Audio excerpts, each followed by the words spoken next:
Grit, resilience, mental toughness. We hear these buzzwords everywhere today, especially when the stress of modern life really starts piling up. But what if I told you the secret to unshakable mental strength isn't some fancy new life hack or a trending app? In this explainer, we're cracking open a timeless, 2,000-year-old playbook that reveals exactly how to build a mind of absolute steel. Think about your own coping mechanisms for a second. When things go wrong, are they actually working for you? Or are they completely failing you when you need them the absolute most? Well, it turns out ancient Roman emperors and battle-tested warriors actually had the cure for our modern anxieties. They literally figured out the blueprint for psychological resilience a long, long time ago. Okay, let's dive into this. Section 1, the truth about Stoicism and debunking the robot myth. So, the literal foundation of this playbook is a philosophy called Stoicism, which, by the way, happens to be the direct inspiration for cognitive behavioral therapy, pretty much the most effective, scientifically supported psychological tool we have today. Now, a lot of people hear the word stoic and immediately picture this emotionless robot, like Spock from Star Trek, just suppressing every feeling. But the reality is completely different. Stoicism is about building profound psychological resilience. It gives you tools to manage those negative feelings, which actually frees up your mind to experience way more positive emotions. It definitely doesn't make you an emotionless robot. It just makes you resilient when the world feels like it's totally out to get you. Look, if the word stoicism sounds a little too academic or intimidating, just think of it as porchism. Zeno, the guy who founded this philosophy, used to teach on a stoa, which literally translates to porch. This much more approachable porchism rests on two massive pillars.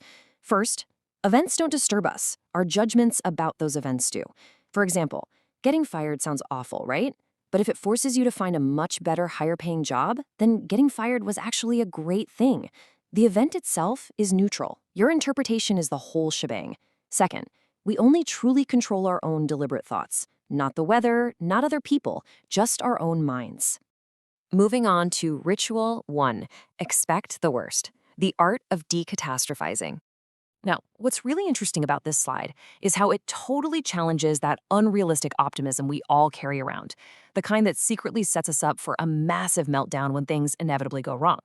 The author of this quote wasn't some gloomy pessimist. It was Marcus Aurelius, a literal Roman emperor.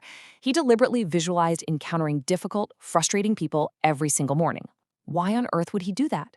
Because he didn't want to be surprised. He knew people could be difficult. So by expecting it right out of the gate, he never felt blindsided or angry. He could just skip the whole frustration phase and move straight to problem solving. Modern cognitive behavioral therapy actually calls this process decatastrophizing, basically training your brain to realize a setback isn't the end of the world. Think of it like a viral immunization, but for your mind. By purposefully exposing yourself to small, imagined doses of worst-case scenarios, you build up your psychological defenses. You kind of feel the negatives before they actually happen, which totally turns down the volume on those emotions when a real crisis hits. You're building mental resilience the exact same way a vaccine builds physical immunity. All right, Ritual 2, Process over Outcome, the power of the reserve clause. So, put yourself in this scenario. Imagine you just poured your absolute heart and soul into a huge goal. Maybe it's a massive presentation at work or a really tough exam. You did literally everything right, but you still failed. How do you bounce back from that without your self-esteem totally cratering? Well, the Stoic philosopher Epictetus used a vital mental safeguard known as the reserve clause. It basically means attaching a little phrase like fate permitting or God willing to your goals. You are actively acknowledging that the final outcome is never ever 100% under your control. And hey, if it's not entirely in your control, then failing cannot be 100% your fault. And this brilliantly illustrates exactly why focusing solely on an outcome is a trap. Telling yourself, I am definitely getting an A+ on this exam, is honestly a lie. You can't control the grading curve, right? You can't control what specific questions the professor asks. Deluding yourself about controlling outcomes eventually just leads to anger when reality punches you in the face. But focusing on the process, saying, I am going to study my absolute hardest, well, that is entirely within your control. It gives you a concrete, actionable plan you can start on right now. The great Stoic Seneca summarized this just perfectly. He said, "The wise man looks to the purpose of all actions, not their consequences. Beginnings are in our power, but fortune judges the outcome, and I do not grant her a verdict upon me." We simply do not have total control over reality. We control our beginnings, our process, and our effort. The rest? The rest is up to fortune. And honestly, realizing that is incredibly freeing. Next up, Ritual 3 Cosmic Perspective, Escaping the Focusing Illusion. When a setback feels so heavy that it's completely overwhelming, Nobel Prize-winning psychologist Daniel Kahneman says we enter a focusing illusion. It's this narrow panic where we falsely assume absolutely nothing in life is as important as the thing we are currently stressing over.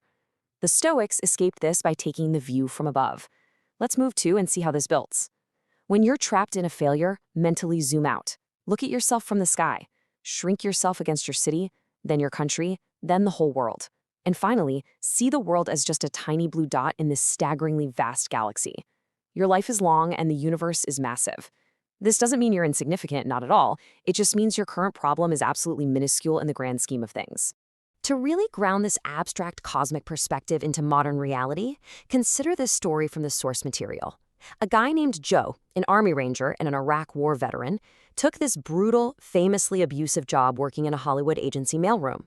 When his boss asked him how he put up with the insane hours, the terrible pay, and the constant daily grief, Joe simply replied, "Eric, in my prior job, people shot at me."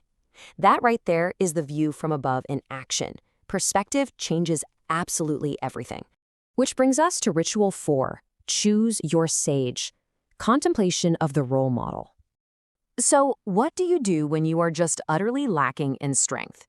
When your willpower is totally drained and you have absolutely no inspiration left to keep going? You need to lean on someone else. It sounds a little funny, but ask yourself, what would Batman do? Seriously, researchers at Cornell University actually tested this. They asked kids before a meal to consider what would Batman eat. And just visualizing that superhero made them drastically more likely to choose healthy apple slices over French fries. And the craziest part? The study found the exact same principle holds true for adults making difficult life decisions. The Stoics called this the contemplation of the sage. Obviously, they weren't talking about Batman back in ancient Rome, but the concept is identical. As Seneca noted, there is a fundamental need for someone as a standard against which our characters can measure themselves. When times get unbelievably tough and you feel weak, choosing a strong role model, whether it's Wonder Woman, a historical figure, or a personal mentor, acts as a vital ruler to measure yourself against. It gives you instant guidance and a huge burst of fortitude. Finally, let's talk about the surprising happiness bonus, escaping the hedonic treadmill. Now, I know what you might be thinking. Visualizing worst-case scenarios and constantly bracing for failure sounds, well, kind of thoroughly depressing, right? But actually, scratch that. Practicing these Stoic rituals doesn't just make you tough, it holds a massive, surprising bonus for your overall happiness. So the crucial point is that it hacks something called the hedonic treadmill. This is one of the most depressing findings in modern psychology. It proves that human beings rapidly adapt to positive events. You get a huge raise, you're absolutely thrilled for a month, and then it's just your new normal. You buy a brand new car, and pretty soon you take it completely for granted. The treadmill constantly robs us of our joy over time. But here's the ultimate twist. Studies have revealed the ultimate loophole to the hedonic treadmill. When you deliberately imagine the absence of the good things in your life, which is exactly what that Stoic worst-case visualization forces you to do, you temporarily reverse the treadmill effect. Think about it. You don't truly appreciate your air conditioning until you step out into a 100-degree heat wave. Imagining loss creates immense, immediate gratitude for what you have right in front of you. It literally makes you tangibly happier. Okay, let's quickly lock this in. Here is your screenshot-worthy playbook for modern mental armor. 1. Expect the worst so you are never ever surprised or emotionally derailed. 2. Use a reserve clause to detach from outcomes and obsess over your process instead. 3. Take the view from above to shrink those anxieties right down to size. And 4. Contemplate a sage, a hero, to borrow their strength when your own tank runs dry. By borrowing this 2,000-year-old wisdom, you are not becoming a cold, emotionless robot. You are actively building an unbreakable foundation that allows you to face literally anything life throws your way with grace and incredible resilience. So as you head out to tackle whatever big challenge is next on your plate, I want you to ask yourself, what's the worst that could happen?